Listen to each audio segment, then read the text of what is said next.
यतोऽन्वयादितरतस् चार्थेषु भिज्ञस्वराट् तेने ब्रह्म हृदयादिकवये मुह्यन्ति यत्सूरयः तेजो वारिमृदां यथा विनिमयो यत्र त्रिसर्गो मृषा धाम्ना स्वेन सदा निरस्तकुहकं सत्यं परं धीमहि नारायणं नमस्कृत्य नरं चैव नरोत्तमं देवीं सरस्वतीं व्यासं ततो जयमुदीरयेत् स्वस्ति अस्तु विश्वस्य खलः प्रसीदतां ध्यायन्तु भूतानि शिवं मिथो धिया मनश्च भद्रं भजता दधोक्षजय आवेश्यतां no मतिरप्यहेतुकी.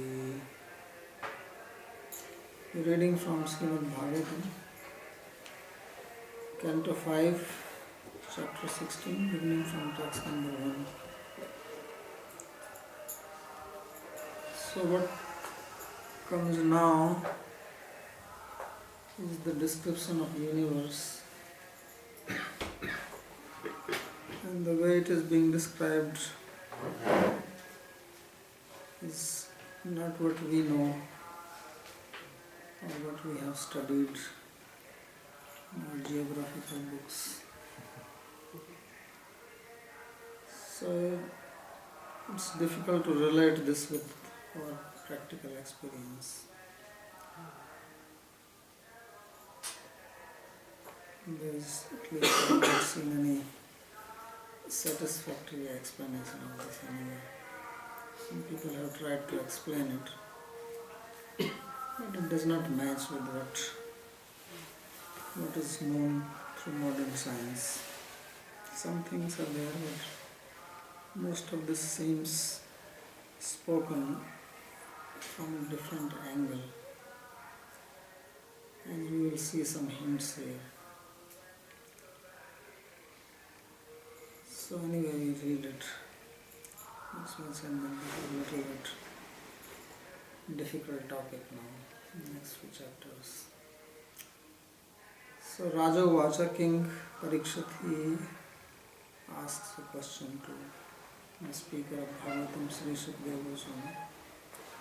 Says, Uktas tvaya bhumandalayam avishesho yavad adityas tapati yatra chaso jyotisham ganaish chandrama vasah drishyate.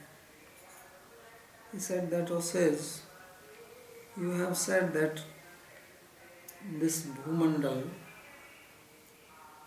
and what does Bhumandal means? That is being described. Literally, Bhumandal means the earth sphere. He says that this earth sphere or Bhumandala, it extends up to wherever the sunlight goes, and where the moon along with the stars is seen.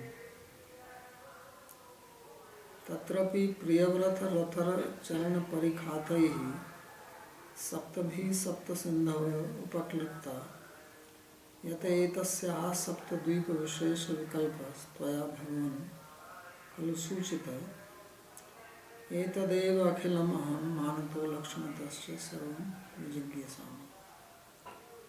Says, you had explained earlier that when King Priyavrata, he was moving in a chariot, then he created the 7 oceans, and that made 7 islands in this Bhumandala.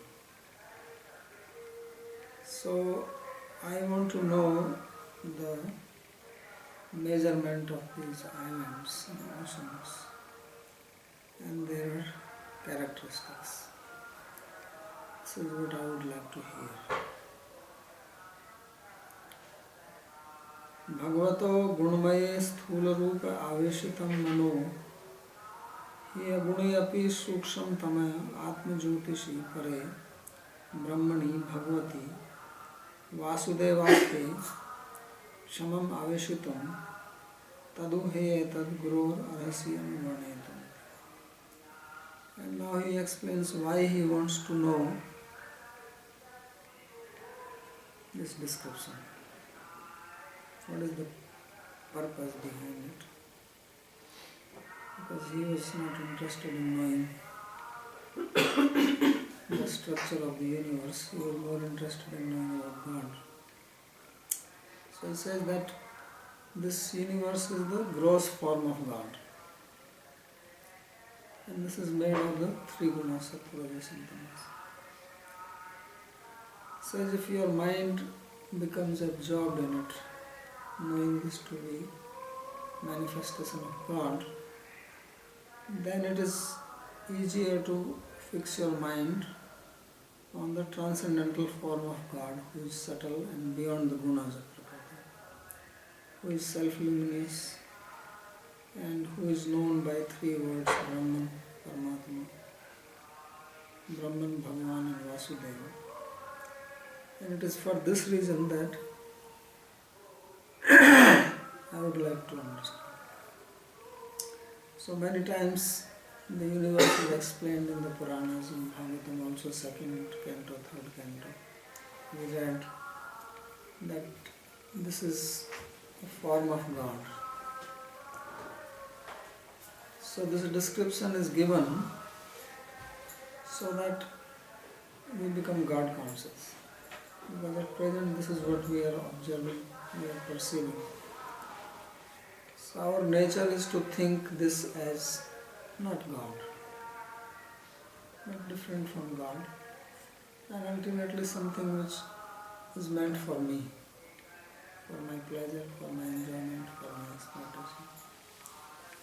So the scriptures, they try to change our awareness, our consciousness, to think that the universe is also a manifestation of God, and therefore we should not think that it is to be just enjoyed by me. We can use things for our survival, but we should be respectful. And when we start doing that, then we will be able to transcend it and realize the ultimate form of God. So that is the purpose behind these descriptions. As he also says here very clearly.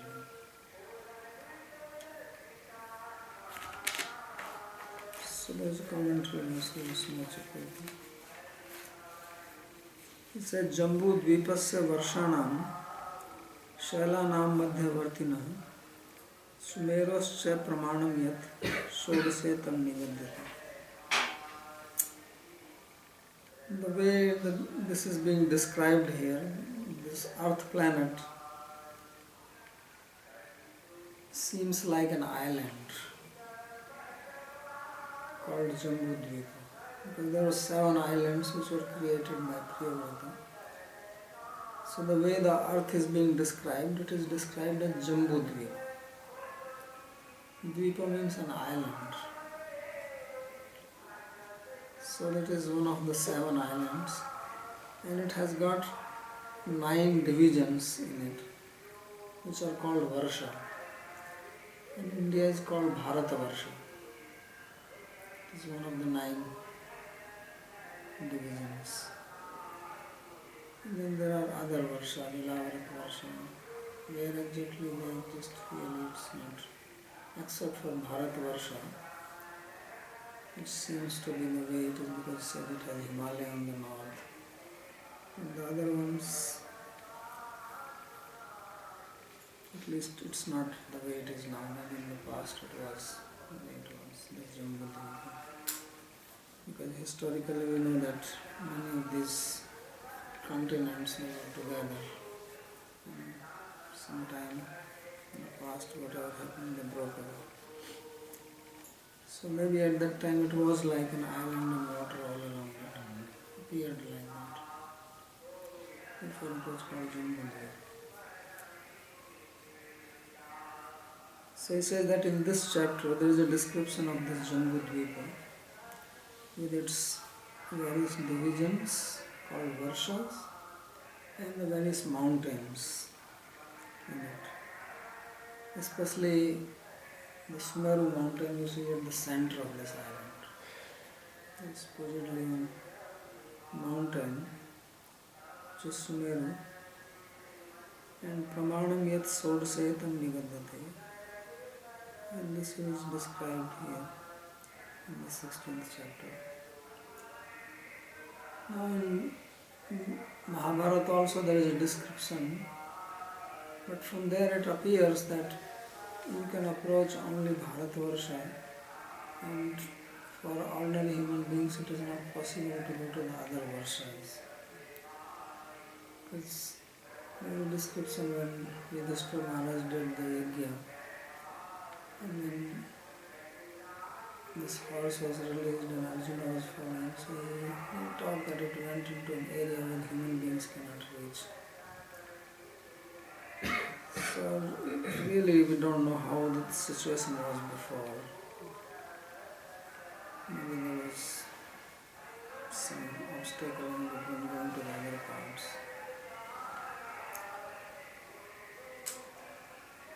Priyavrat चरिते श्रुतस्य द्वीप समुद्रादेः प्रमाणादिकं तत्कथा प्रकरणान्ते पृच्छति उक्तैति.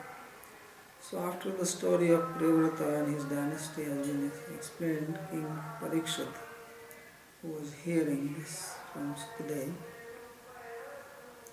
he wants to know the size of these islands and oceans which were created by Priyavrata. Tapati prakashyati tatparyanta ityartha. So when it is that up to where the sun shines, means it shines its light. Yatra yatra chandrama drishyate tavat paryantascha tatrapi tanmadhyati. So up to the place where the moon is visible, to that there is Bhumandala. Yataha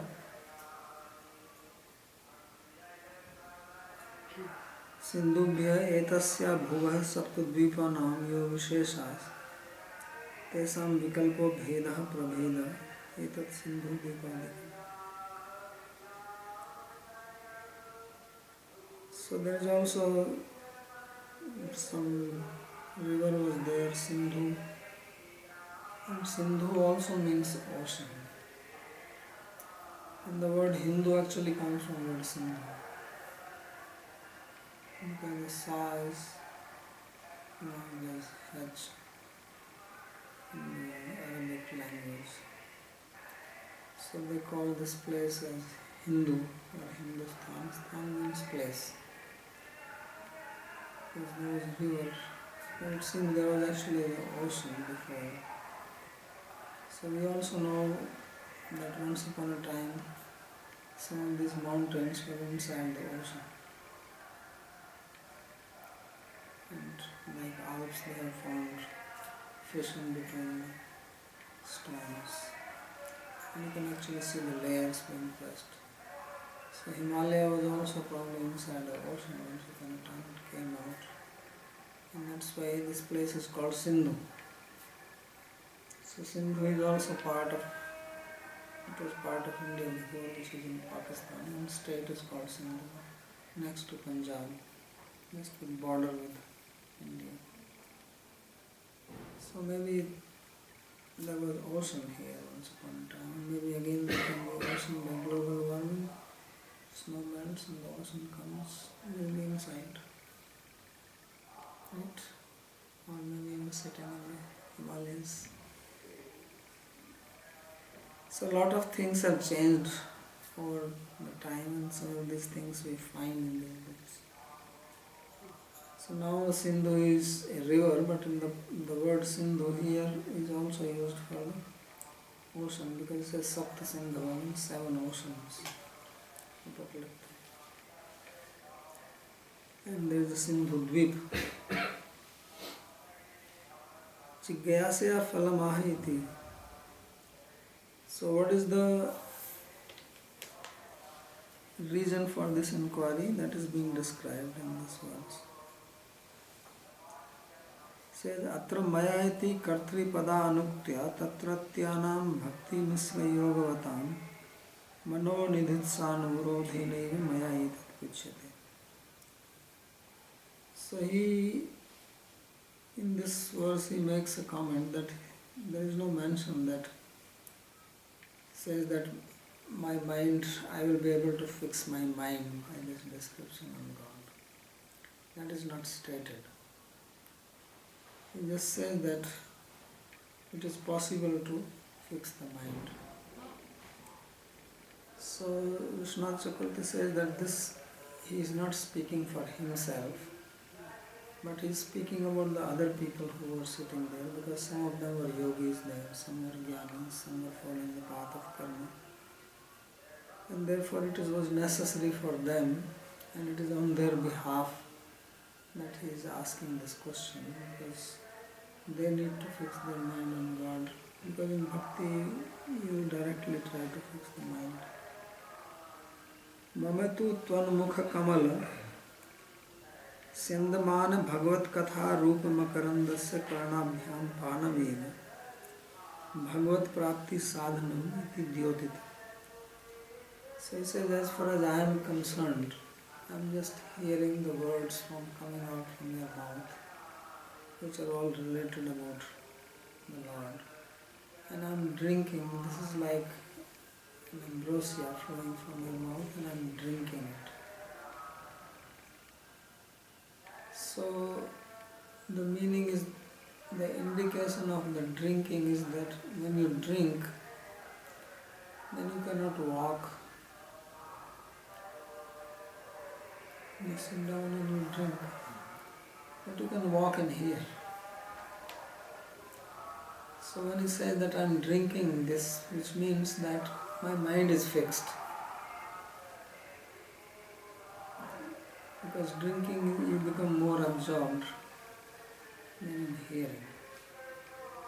So although he is hearing it, but he is comparing it to as if he is drinking ambrosia. If you drink your best drink, then you will be completely, or if you are very thirsty and you drink water, then you will be absorbed.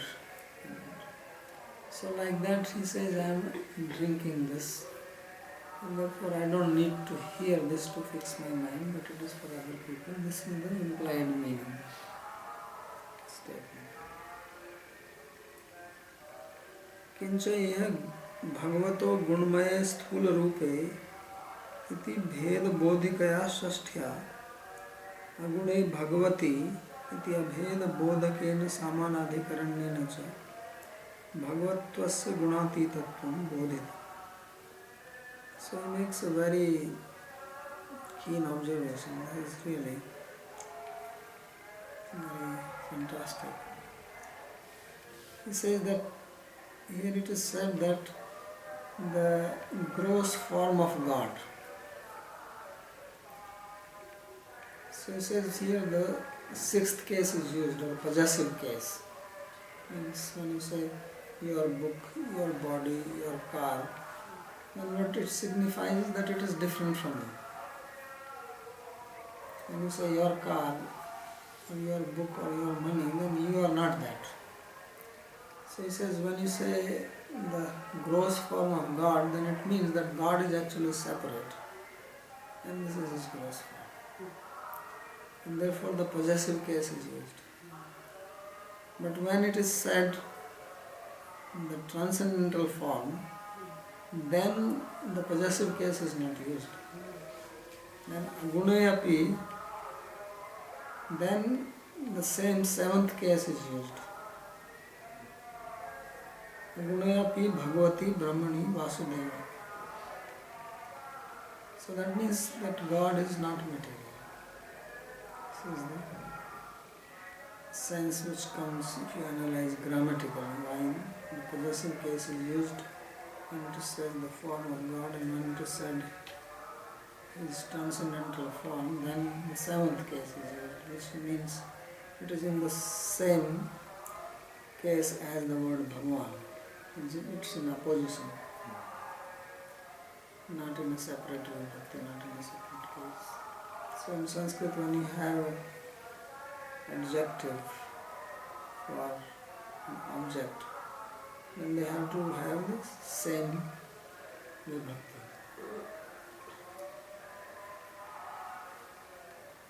But if the vibhakti is not same, if it is not samanadhikaran, then it signifies distinction as it is in the case.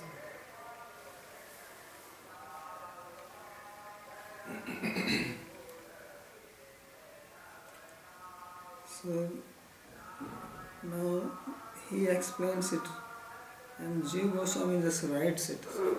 This is how the previous Acharya writes. He writes, Bhagavato Gunamayam Tyado Bhagavatattvam tu Gunatitam Tyado. He doesn't say anything. He writes the same thing. But he says that Bhagavato Gunamayam means that Lord is beyond gunas. He writes, but he does not explain why. So Vishwanath Chakravarti Thakur, he explains why. So this is how Jiva Goswami writes. Like,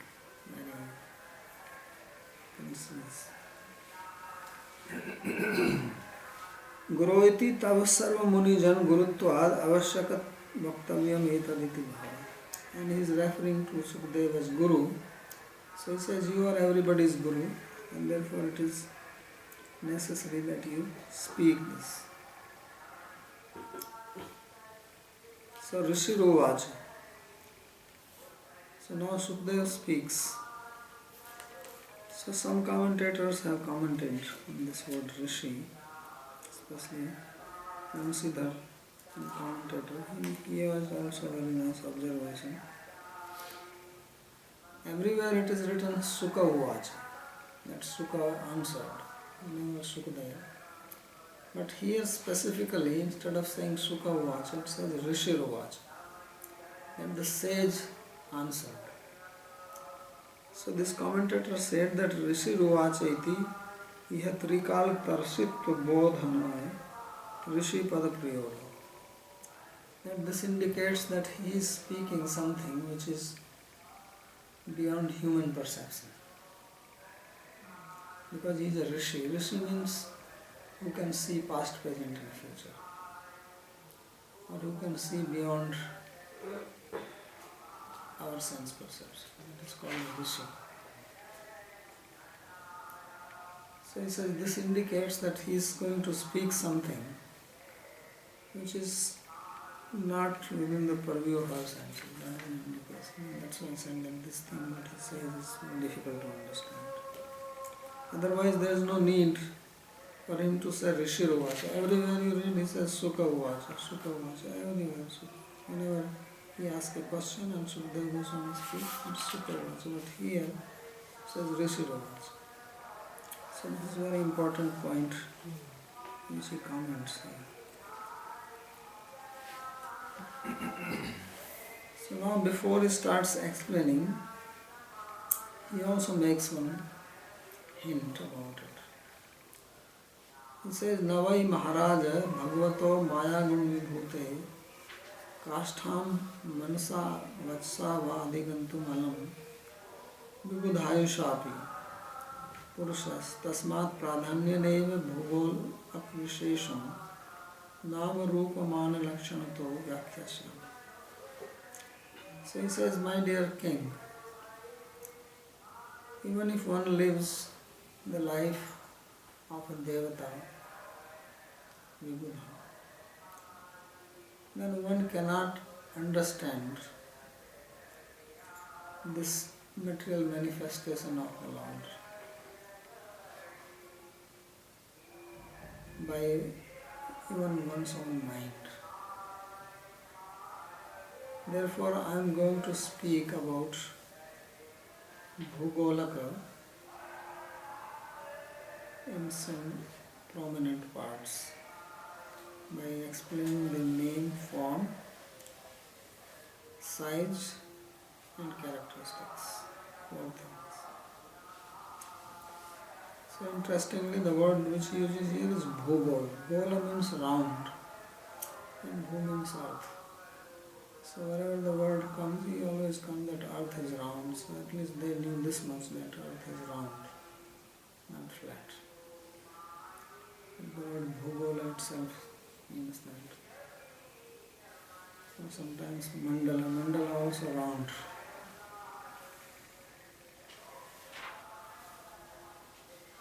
So this he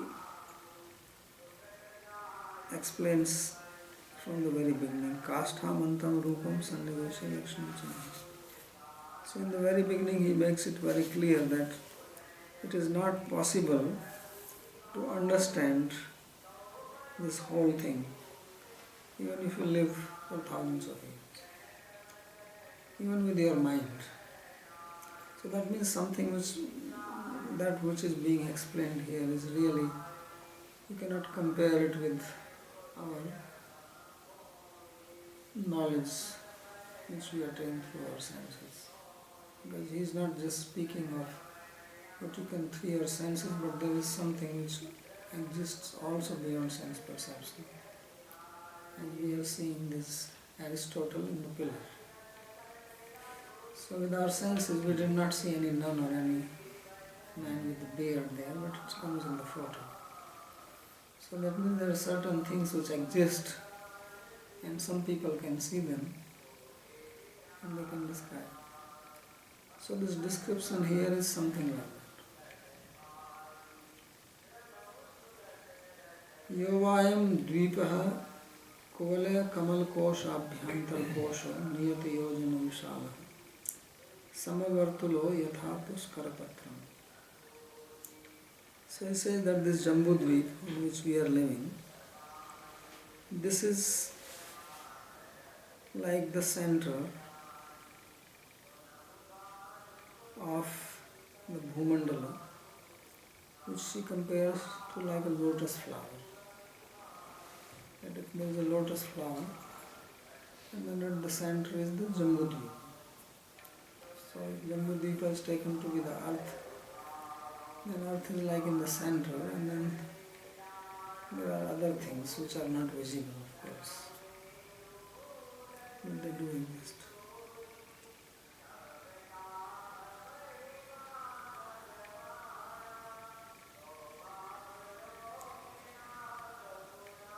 So he says that this is the more internal part, and this is spread as 100,000 yojanas.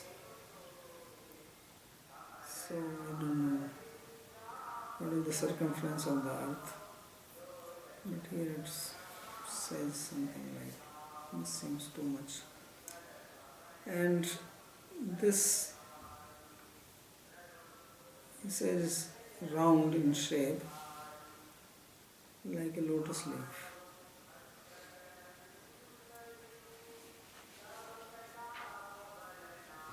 And then Esham Yasmin Nav Varshani Nav Yojan Sahasrayam Anyastubhir Maryada Giribhi Sur Bhaktani Bhavanti. And this is divided in 9 parts, which are called Varsha. And each one of them is 9,000 yojana. 1 yojana, some people say, is about 8 miles, sometimes 6 miles. And each Varsha has its limit as a mountain. There is a mountain, that's where it ends, and then the other mountains. So like Bharatvarsha, there is Himalaya, that is the limit of Bharatvarsha. Yesham madhya ilavritam नाम अभ्यंतर वर्षम यस्य नाभ्याम अवस्थित सर्वतः स्वर्ण कुलगिरिराजो मेरुद्वीप आयाम समुन्ना कर्णिका भूत कुवल कमलस्य मूर्धनि द्वात्रिंशत् सहस्रयोजनमततो मूले षोडशसहस्रम तावन्तरभूम्यां प्रविष्टः. So he says that among these 9 Varshas, the central one is called Ilavrita Varsha. And in the middle of this Ilavrita Varsha there is a mountain. And that mountain is called Meru Mountain. So there is a lot of talk of this Meru Mountain. Where exactly the Meru Mountain? No one knows. So that is like the center. And around that there are other Varsas. There is Ilavrita Varsha and 2 Varsas on each side, 4 directions. That's how we have 9.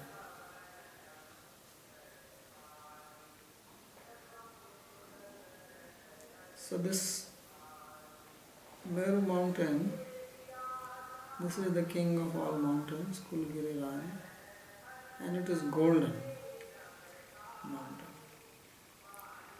And the interesting thing about this mountain is that usually mountains are spread at the bottom and peaks are small, but it is other way around. It is small at the bottom and it goes like this. It's 32,000 yojana at the top and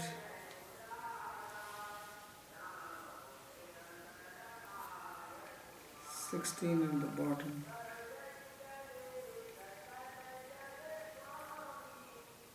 And 16,000 inside of the earth.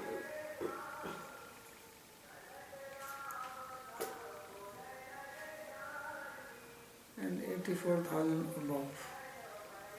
So this mountain is 100,000 yojana, 84,000 is outside the earth, 16,000 inside. And on the top is 32,000 and that's where Brahma lives. So no one has any experience like that.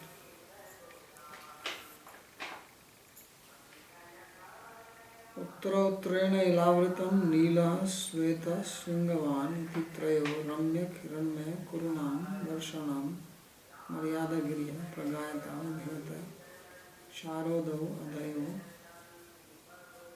द्विसहस्र पृथ्वी एकैकश पूर्वस्मात् उत्तरोत्तरो दशांश अधिकांशेन दैर्घ्ये भाषन्ते. Now the north side of Ilavrat Varsha there are three mountains, Nila, Sweta and Shringavan, and they are forming the limit of Ramyak Varsha, Hiranyaya Varsha and Kuru Varsha.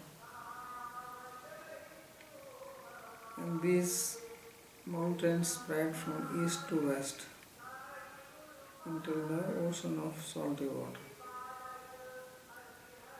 And each one of them is 2,000 yojanas wide. And the previous one is 1/10 lesser than the first one. So there are some of these mountains and in between there are of course. So there is Ilavrat Varsha, there is a mountain and there is another Ramyak Varsha, then there is a mountain, Hiranyaya Varsha and then Kuru Varsha. And in between three mountains.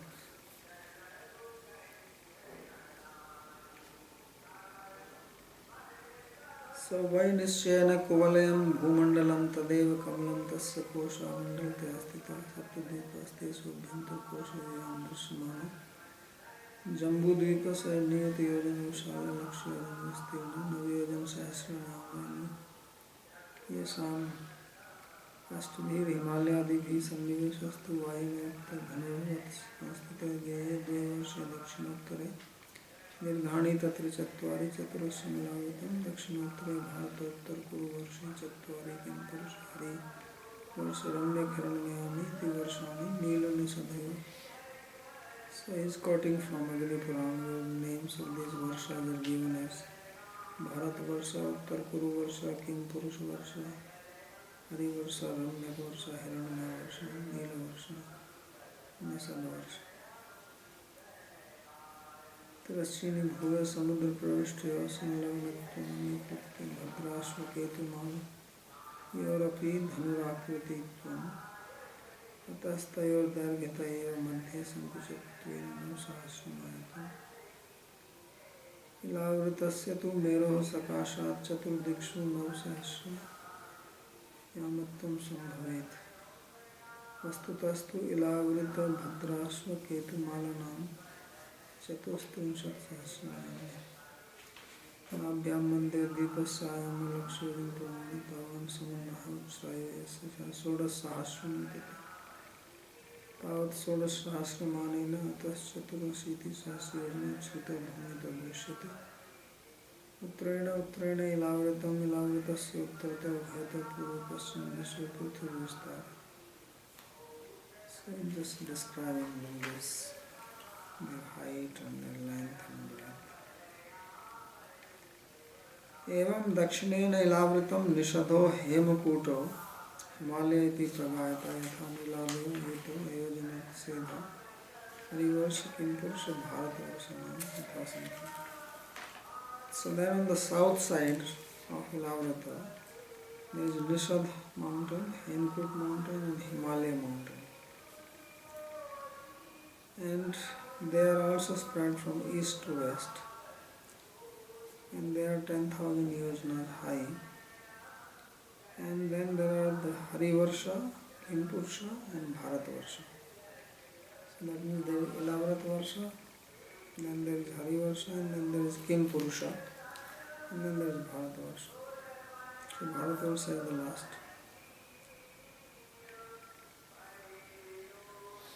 तथैव इलावृतम् अपरेण पूर्वेण च मालव्य गन्धमादन वाम नीलनिषधयतो द्विसहस्रं प्रपत्तु केतुमालभद्राशु सीमानं विदते. And then on the east side and the west side of Ilavrata there is mountains called Neela and Nishadha and Gandhamadan and Malyavan. And then there are two varshas, Bhadrasho Varsha and Ketumal Varsha. And then there are more mountains. Mandaro, Meru Mandaro, Suparshva, Kumudayati, Ayati Vajana, Vistaram, Naha, Meru, Suturdasa, Vista, Giriya, Paplakta. So around that there are Mandara mountain, Meru Mandara, Suparshva and Kumuda, which are 10,000 yojanas high. Chaturshu etashu chuta jambu kadamba Yogrataschatvara pada pravra parvat ketavaiva adhishasri yojana grahya stavad vitataya shati yojana parima. And then on top of these four mountains there are four trees. One is of mango tree, there is of jamun tree, which we have here, and then kadamba tree, the kadamba, huge flower, and vatvriksha, this big tree where the branches come down, this often leading to Kama, this huge tree. So these trees are very huge, they are 11,000 yojanas high, and they have huge branches going around, and they are thick 100 yojanas. Hridaschatvara payo madhu ikshuras mrishtjala yadu sarvshane upadevagana yogeshwarani swabhavikani bhartarshvadharyanti. And then there are four lakes on these four mountains. And one is the lake of milk, other is of honey, and third is of sugarcane juice, and fourth one is of clean water.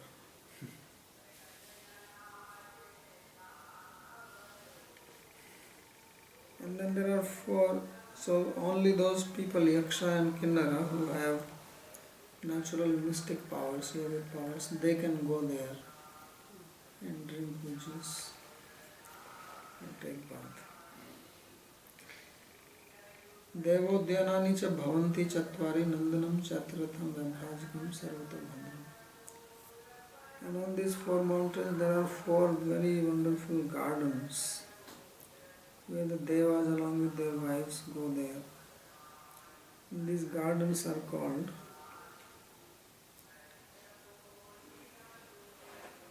Nandana Chatraratha Vibhrajakam Sarvato Bhandra. Yesu Amar Parivridhasaya Surlalna Lalama Yutapateya Upadeva Ganairupagiya Mana Mahimana Kirvihanti.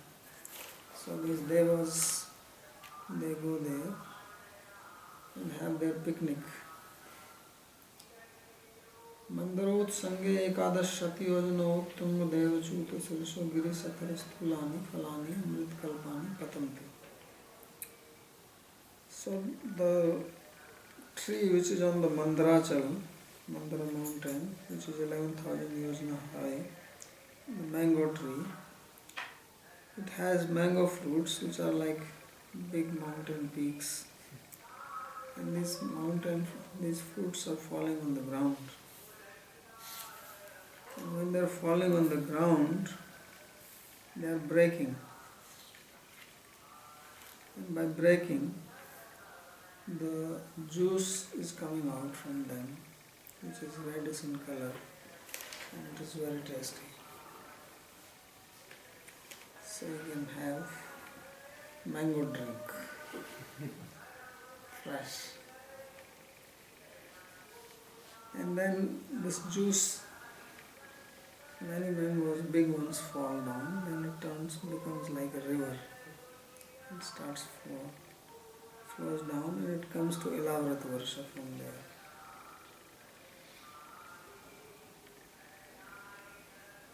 So Tesham Vashiryamanam Madhura Surabhi Sugandhi Bhularana Svedena Arunoda Nam Nadi Mandara Giri Shikha Adipatanti Purvena Ilavritam Uplavati Yadupajoshanad Bhavanyanucharinam Punyajanvadunam Avyasparsugandhavato Dasyojanam Sapta Samantadanu Vashayati.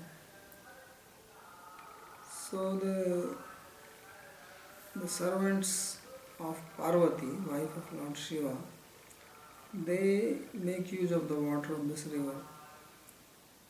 And because of that, such beautiful smell comes from the body of these servants that the wind which touches their body, it carries the fragrance up to 10 yojanas.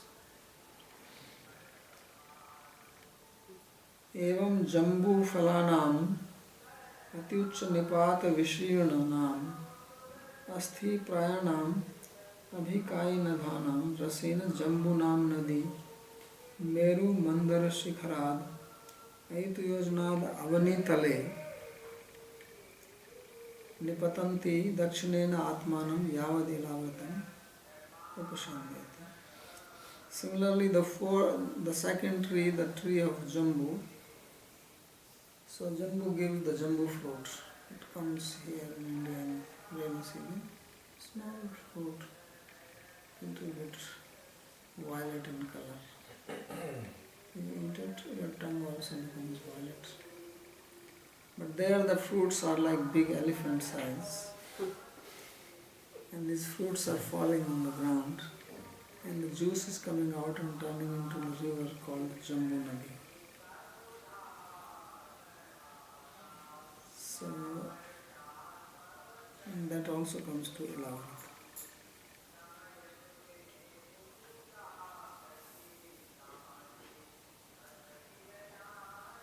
And then he says that Tavad Ubhyorapi Rodasvayam Mrittika Tadrasena Anuvidyamana Vayurarka Sanyoga Vipakena Sadamar Loka Bharnam Jambu Nadam Nam Suranam Bhavati. Now the characteristic of this juice which is coming in this river, Jambu river, is that the juice on the banks of the river, when it comes in contact with air and the sun rays, it turns into gold. So the wives of the gods, they go there, take this gold, and they make their ornaments from this. So therefore in Sanskrit, one of the names for gold is Jambu Nagar. It comes from the region. Yadubhavav vibudhadaya sah yuvti bhir mukat katak kati sutradi abhrana rupini khalu dharayanti. So they make their mukat, helmet, and katak, and kati, belt, and golden. And then we have the Kadamba. Yastu Mahakadamba Suparashvaniyudho Yastasya Kotrebhyo Vinishrita Panchayam Parinaha Panchamadudhara Suparsva Sikharat Patantyo Aparena Atmanam Ilavritam Anumodyanti. So Kadamba does not have any fruit, it only has flower. So no fruit is falling from that. But this tree has hollow in it. Sometimes trees have hollow inside, the birds slowly. And from these hollows, there are 5 of them. There are 5 streams of honey which are flowing from this. And they fall down from that mountain and come to the Ila on the western side. Very fragrant. Yahi upyunjananam mukh nirvasita vayu samantachati yojanam avashayati. So those who drink this honey, the air which comes out from their mouth, it spreads the fragrance for 100 yojanas.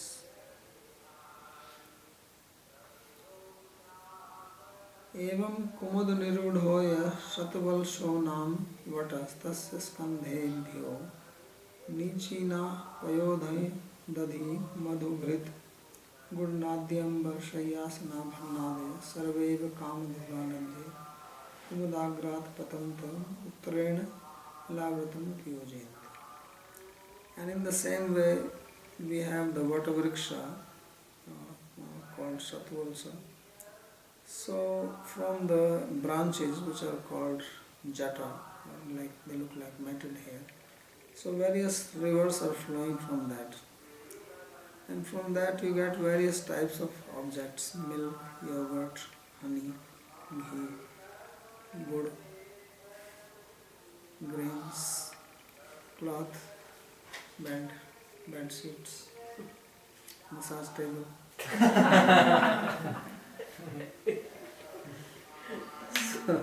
You get all this in ornaments. So that is also communicated.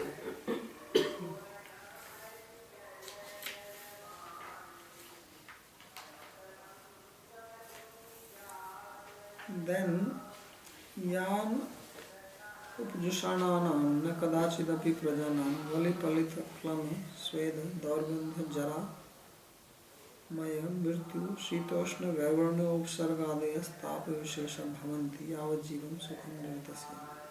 So anyone who is making use of these products which are coming from this water vriksha, their skin does not have wrinkles, wrinkle free. Number 1. Number 2, their hair don't turn grey.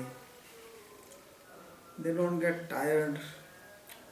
They don't sweat. And their bodies don't have bad smell. They don't become old. They never fall sick or die. They don't suffer from heat or cold. And they don't have this thing that their body looks emaciated or there is pain in the limbs. So as long as they are living, they are very happy. Kuranga kurara kusum bhaveka vaikam katrikuta shishira patanga rochaka nishada srinivasa kapila shankha veduriya jaru dihansa Rashabhanag Kalanjar Naradhadev Vimshati Giriyo Mero Karnikaya Vikesharuputam Munadesi Paritakit. Now there are 20 other small hills around the Meru which are just like the whole of a lotus. So these are called Kuranga, Kurara, Kusambha, Vaikamka, Trikuta, Shishira, Patanga, Ruchaka, Nishadha, Srinivasa, Kapila, Shankha, Veduriya, Jarudhi, Hansa, Rishabha, Naga, Kalanjara and Naga.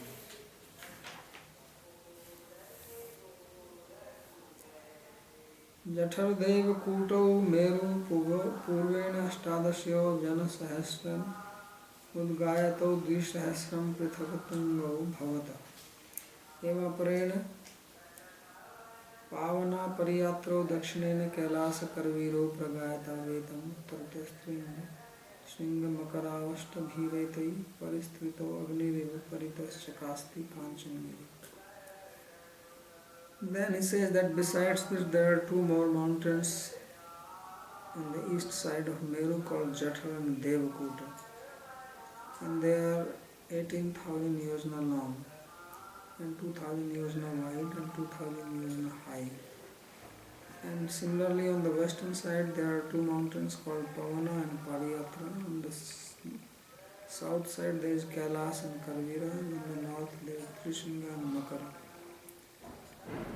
So the golden mountain, Meru mountain, is surrounded by these 8 mountains.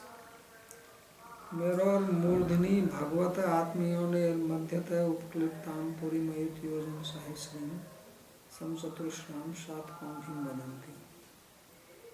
And then they say that on the top of this Meru mountain, in the center, there is the golden city of Lord Brahma. And it is square with 10 million yojana area. Tamanu parito lokpalanam ashtanam yathadisham yatharupam turiyamani puro ashtavatikapi. And then around that there are 8 cities which are the protector of the directions. There are 8 directions, 4 main directions and 4 in between directions called Upadesha. So those Lokpalas have their cities, and the size of their city is 1/4 the size of Brahman's city. So this is the description. I'm very sure you have no questions on this. End of 16th chapter. I have 2 questions. Tomorrow will be the 17th. When it says they don't become old and die, so die is not to be taken literally here.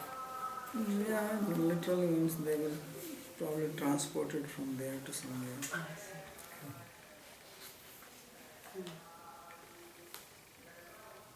And then Hanuman comes from Hanuman is Kimpurusha. Kimpurusha versa.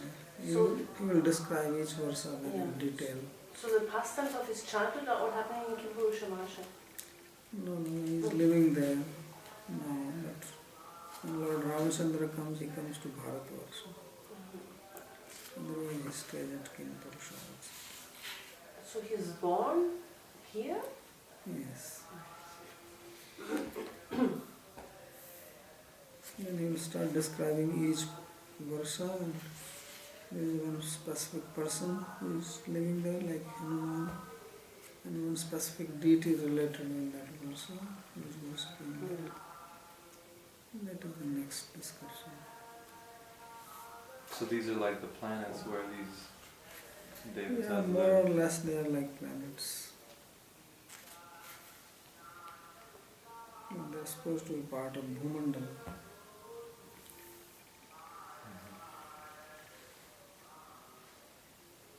So it's certainly not a gross visible thing that we are perceiving with our eyes. This is more like what you call alien loka. Because like you said, it's like the ghost, it's like we can't see it, but it's there. Yeah.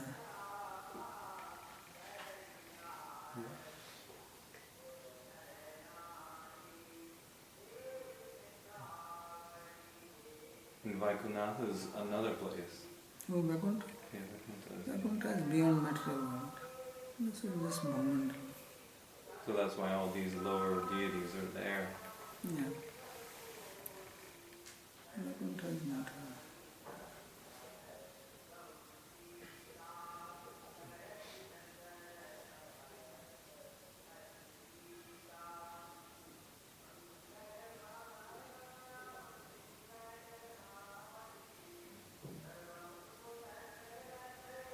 Okay, very well.